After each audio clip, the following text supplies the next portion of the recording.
Arkadaşlar merhaba. 12 yıldır kullanmış olduğum klavyemin arızalanması sebebiyle yani miadının doldurması sebebiyle yeni bir klavyeye ihtiyacım doğdu. Uzun araştırmalar sonucunda Rampage'in KB-R105 X-Zero marka RGB aydınlatmalı klavyesinde karar kıldım. Ürün bugün elime ulaştı. 2 gün içinde yani. Şimdi ürünün kutu açılışını yapacağız. Hani başkaları gibi ürünü açtıktan sonra kutu açılışı yapmıyorum. Gördüğünüz gibi şu an sıfır ambalajında. Sizlerle beraber açacağım. Bakalım şimdi. Şuradan sanırım açmaya. Bu arada maket bıçağım yok tabii ki.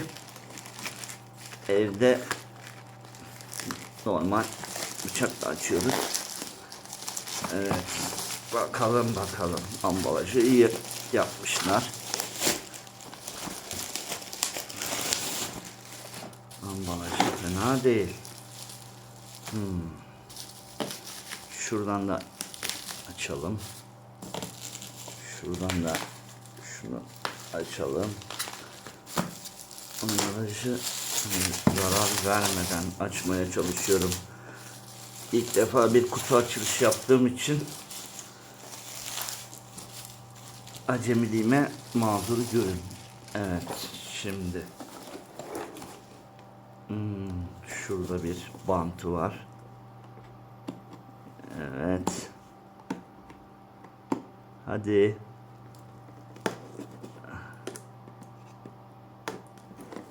Evet.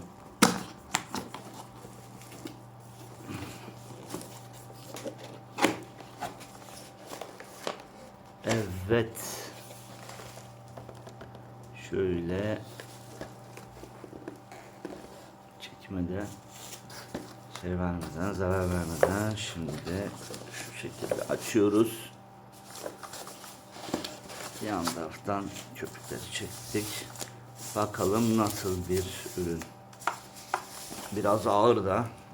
Bayağı güzel bir şeye benziyor. Arkası bu şekilde. Plastik. Şunlar kaydımızları. Kablosu fena değil. Bilmiyorum, fark ediyor musunuz? Örme kablo. Ürün kutusunu şöyle bir dakika kapatalım. Üstünde gösterelim. Evet, ürünü şimdi bu şekilde size anlatayım. Çıkardıktan sonra klavyemiz bu şekilde. Red switch hissiyatı baya güzel. Ondan sonra M1 ve M5 tuşları.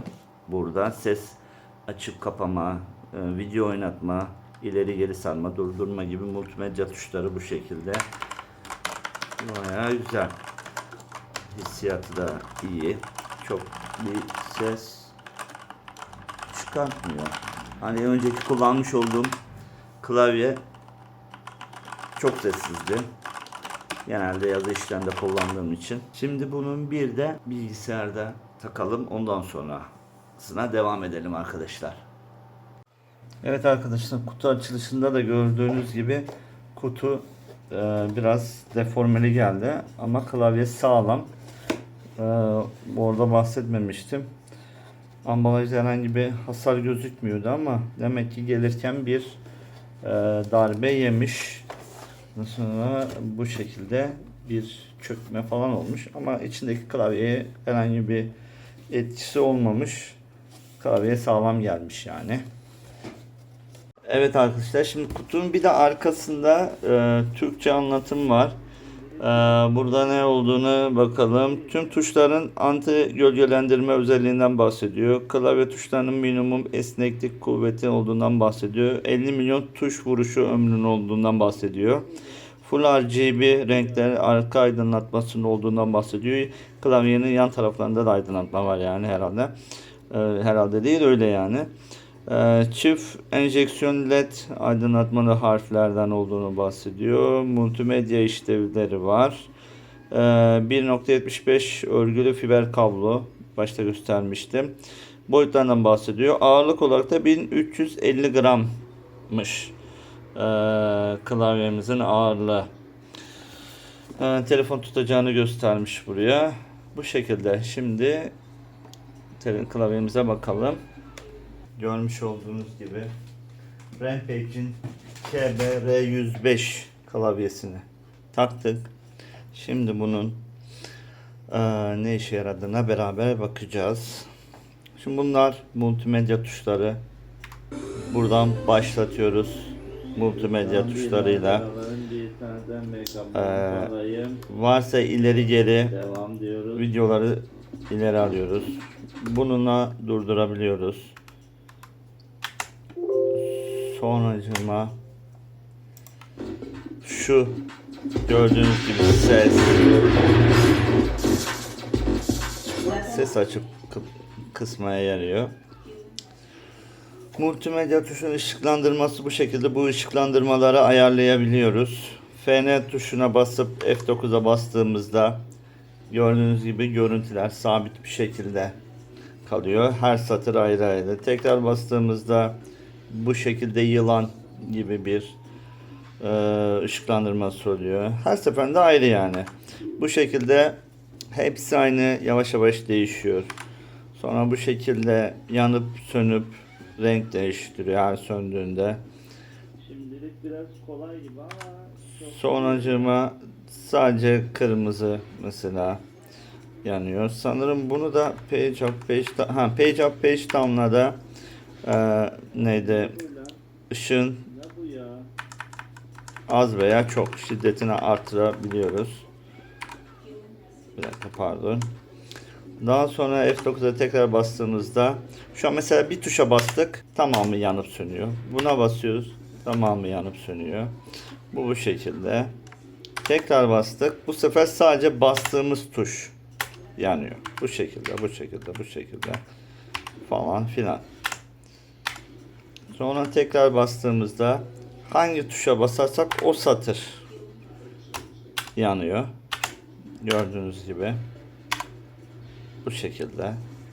Tekrar F9'a bastık. Bu şekilde dalgalı bir yanıp sönme modeli var. Daha sonra bu şekilde aşağı yukarı gibi. Öbür dalgalıydı, bu aşağı yukarı. Bu şekilde tamamı RGB olan ışıklandırmamız var.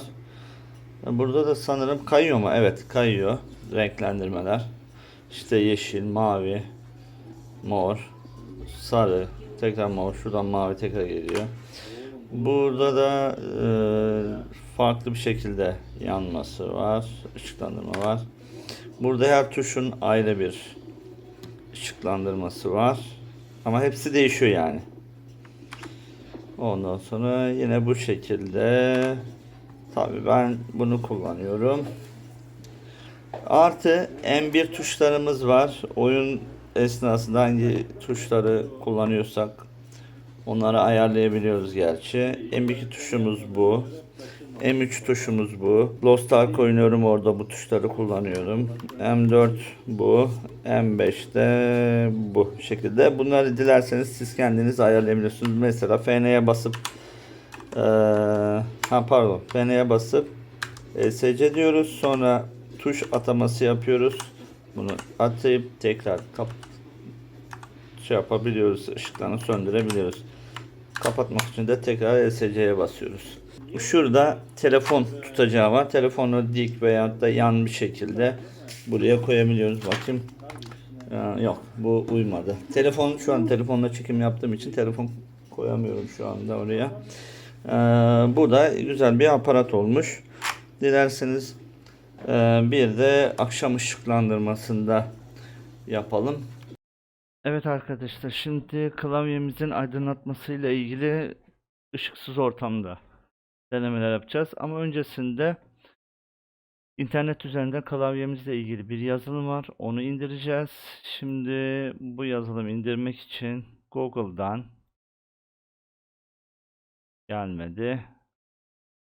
Rampage KBR105 yazılım indir diyoruz. Gelen ilk satırdaki Rampage ile ilgili linki tıklıyoruz. Desteksegment.com üzerinden.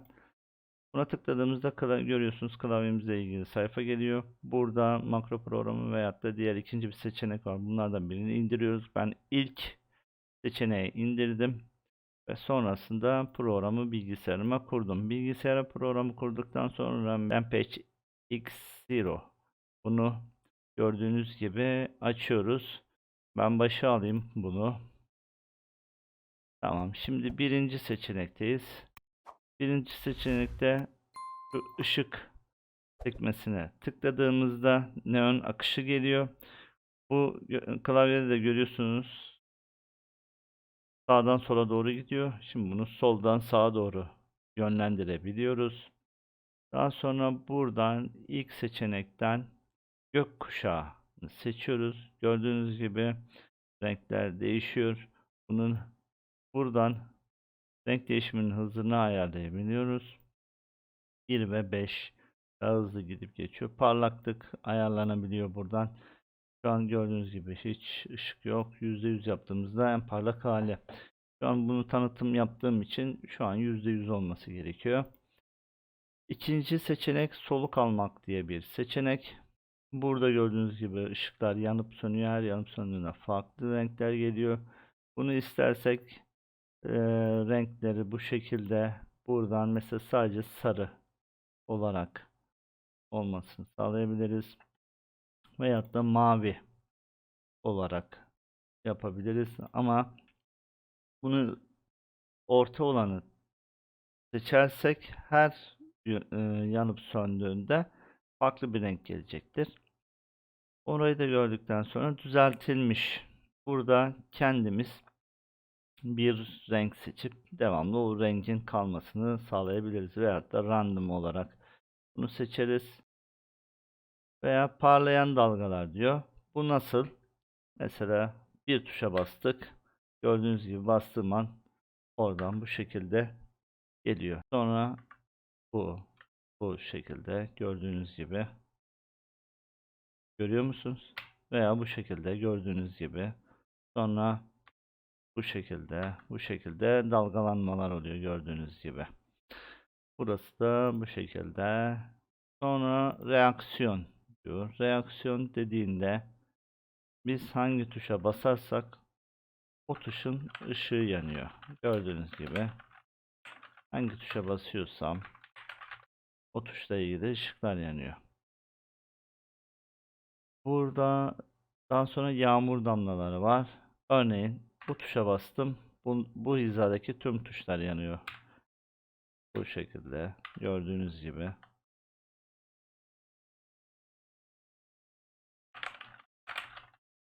Bu arada tuş seslerini de duyuyorsunuz.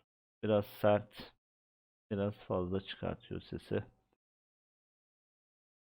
Sinüs dalgası dediği bu şekilde. Bunun hızını ayarlayabiliyoruz. Çok aşırı hızlı olursa gözü yorabilir. Aynı şekilde bunu tıkladığımızda tek renk yanar. Bunu işaretlediğimizde her tür renkten çıkıyor. RGB olduğu için diğer renkleri de görebiliyoruz. Daha sonrasında reaksiyon diyor. Yukarıdan aşağı doğru akıyor baba. Gördüğünüz gibi. Bunu aşağı doğru alamadım. Aldım. Hızını düşürmek için. Bu şekilde. Reaksiyondan sonra neon akışı. Neon akışı en başta görmüştük. Sağa ve sola doğru yönlendirebiliyoruz. Hızını düşürüp yavaş bir modda renk değişikliğini görebiliyoruz. Daha sonra gökkuşağı çarkı. Gördüğünüz gibi bu sağ tuşuna bastığımızda saat yönünde dönüş sağlıyor. Sol tuşuna bastığımız saatin tam tersi şekilde dönüş sağlıyor. Daha sonra addon var. Burada bütün renkler her tuşta beliriyor. Daha sonra yıldız parıltısı dediği. Burada hangi tuşa basarsak basalım bu etkilemiyor. Sadece klavyedeki tuşlar kendiliğinden otomatik olarak karışık bir şekilde yanıyor. Bunu tek renkte yapabiliriz. Veya RGB olarak tüm renklerini görebiliriz. Yıldız parıltısından sonra kaybolan gölge. Bu benim en sevdiğim, her sırada farklı renk. Bunu bu şekilde yapabiliriz. Retro yılan bu şekilde gördüğünüz gibi, bu çok hızlı şu an. Evet, bu şekilde gördüğünüz gibi. Bunu hızını bu şekilde ayarlayıp yavaş bir şekilde gitmesini sağlayabiliyoruz. Ve en sonunda oyun modu. Oyun modu dediğimiz M1 ve M5 tuşlarını kapsıyor. Burada M1'deki tuş kombinasyonları bu şekilde. M2'de bu şekilde. Elimi çekeyim, pardon. M3'te bu şekilde. M4'te bu şekilde. M5'te bu şekilde. Artı olarak mesela M1'i aldım. Burada tuş ataması yapmak istiyoruz. Yani başka tuşların da yanmasını istiyoruz. Mesela E'ye bastığımda yeşil seçili olduğu için yeşil. Buradaki rengi sarı yapıp tamam dersek, buraya bastığımızda sarı. Burada maviye basıp burası mavi olsun dersek bu şekilde. Beyaza basıp burası beyaz olsun dersek bu şekilde. Burası turuncu olsun dediğimizde burası bu şekilde turuncu olur. Başka yeşili seçtik. Şu açık maviyi buraya atayabiliriz. Artı şu diğer bir kırmızı renk. Bunu da bu şekilde. Bunları daha sonra iptal edebiliriz tekrar bastığımızda. Bu şekilde apply dersek bunu bu şekilde kayıt eder. Bunu kaybolan gölge moduna alıyorum. Ve tanıtımımız burada diyor. Evet arkadaşlar, Rampage KBR105 klavyemizin tanıtımını izlediniz. Klavyemizin tuş kombinasyonlarını, RGB aydınlatmasını gördük. Artı masaüstü programıyla nasıl yapıldığını, ekstra tuşlar nasıl atandığını gördük. Tanıtım videomu izlediğiniz için teşekkür ederim. Kanalıma abone olup videomu beğenmeyi unutmazsanız sevinirim. İzlediğiniz için tekrar teşekkürler.